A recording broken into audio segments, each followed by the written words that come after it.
Salam Bapak Ibu, Saudara dan Saudari, sahabat-sahabat garam dunia yang terkasih.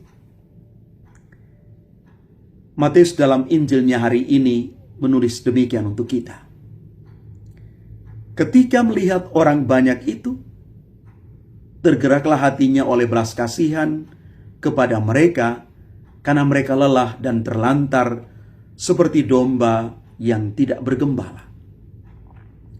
Maka katanya kepada murid-muridnya, "Tuaian memang banyak, tetapi pekerja sedikit. Karena itu mintalah kepada Tuhan yang empunya tuaian, supaya ia mengirimkan pekerja-pekerja untuk tuaian itu." Bapak, Ibu, Saudara, dan Saudari yang terkasih, Yesus tidak hanya melihat kerumunan orang secara fisik, tetapi dia melihat keadaan batin mereka. Mereka lelah, terlantar, putus asa, dan tanpa arah. Hatinya tergerak oleh belas kasihan. Pertanyaan untuk kita, apakah hati kita juga masih tergerak ketika melihat orang-orang di sekitar kita yang sedang lelah, terluka, dan kehilangan harapan? Ataukah kita terlalu sibuk, bahkan cenderung masa bodoh, kita cuek, berkeras hati terhadap orang-orang di sekitar kita?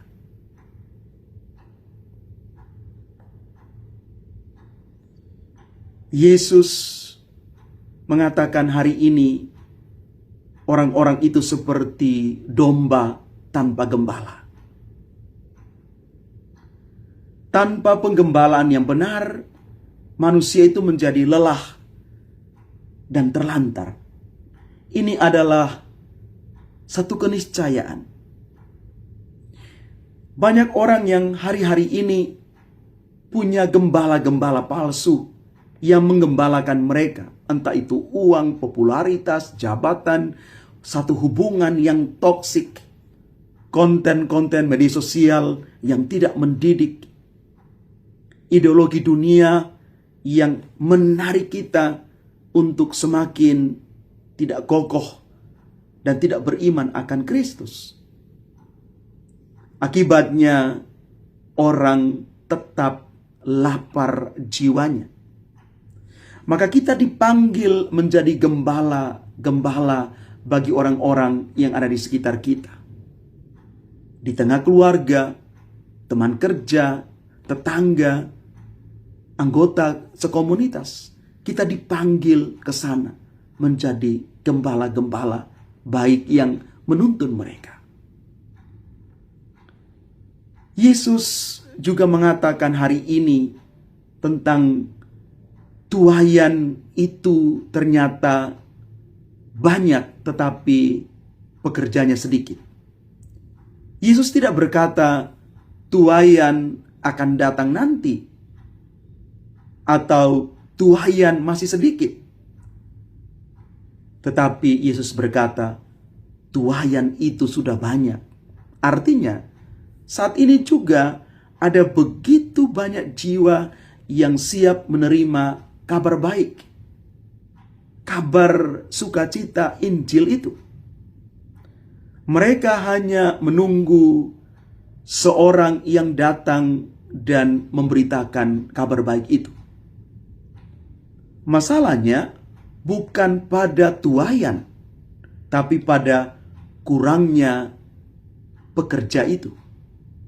Dan pekerja itu sebenarnya adalah kita. Setelah kita dibaptis, kita dipanggil menjadi pekerja-pekerja untuk Tuhan. Maka Bapak, Ibu, Saudara, Saudari terkasih, doa itu adalah langkah pertama dari perutusan. Sebelum mengutus para murid, Yesus justru memerintahkan mereka untuk berdoa. agar Tuhan mengirim para pekerja. Ini satu paradoks yang indah. Kita berdoa meminta Tuhan mengirim orang lain, tetapi seringkali jawaban doa itu adalah diri kita sendiri.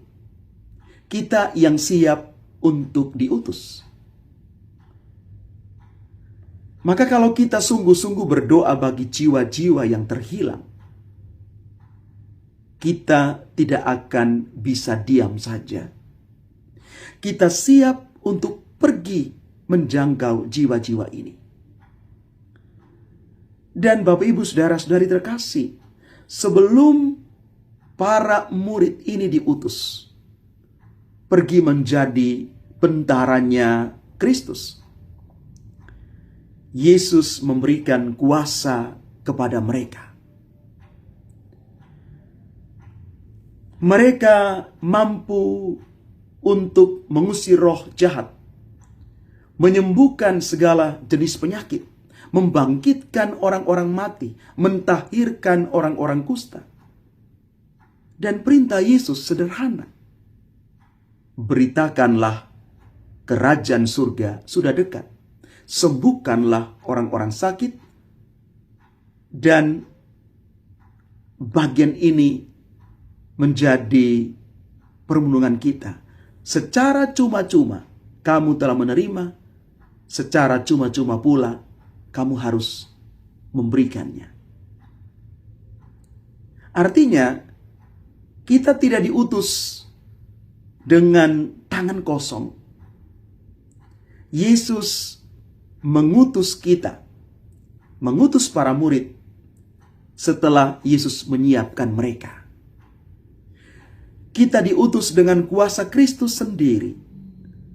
Roh Kudus yang sama yang bekerja dalam diri Yesus kini tinggal di dalam kita. Maka kita diperlengkapi dan kita siap untuk diutus. Maka fokus utama adalah kita pergi ke domba-domba yang hilang. Dalam Injil dikatakan, pergilah kepada domba-domba yang hilang dari umat Israel. Yesus memulai dari yang paling dekat. Belas kasihannya dimulai dari bangsanya sendiri. Maka kita juga dipanggil untuk memulai dari Israel kita. Dari yang terdekat dengan kita. Mungkin keluarga yang belum percaya akan Kristus dengan kuasanya. Teman-teman di tempat kerja kita, komunitas, tetangga yang hilang. Saudara-saudara kita yang sedang mengalami keterpurukan.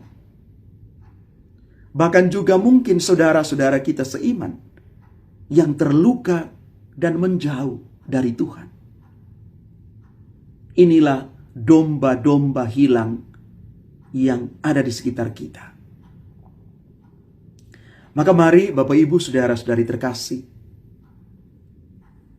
kita minta Tuhan membuka mata rohani kita untuk melihat dengan jelas, dengan mata kasih kita orang-orang di sekitar kita seperti Yesus melihat. Kita juga mau berdoa setiap hari supaya Tuhan mengirimkan pekerja-pekerja ketuaiannya. Dan kita juga siap diutus. Kita mulai dari yang terdekat. Ada orang-orang di lingkaran terdekat kita yang sedang lelah, yang terlantar, yang terpuruk hari-hari ini. Maka mari kita dekati mereka, doakan mereka, dengarkan mereka. Kita wartakan kabar baik untuk mereka. Kita wartakan lewat perkataan dan perbuatan kita. Maka mari kita ingat, kita tidak perlu menjadi orang Kristiani yang sempurna dulu, menjadi orang Katolik yang luar biasa, baru diutus. Kita ingat ke-12 murid Yesus adalah orang-orang biasa, penuh dengan kelemahan dan kekurangan. Tetapi Tuhan mengutus mereka. Maka yang penting kita mau pergi dengan kuasa yang sudah Tuhan berikan secara cuma-cuma kepada kita. Semoga kita menjadi orang-orang yang siap diutus ke tengah dunia menjadi pekerja-pekerja untuk tuaian itu. Tuhan memberkati kita sekalian. Amin.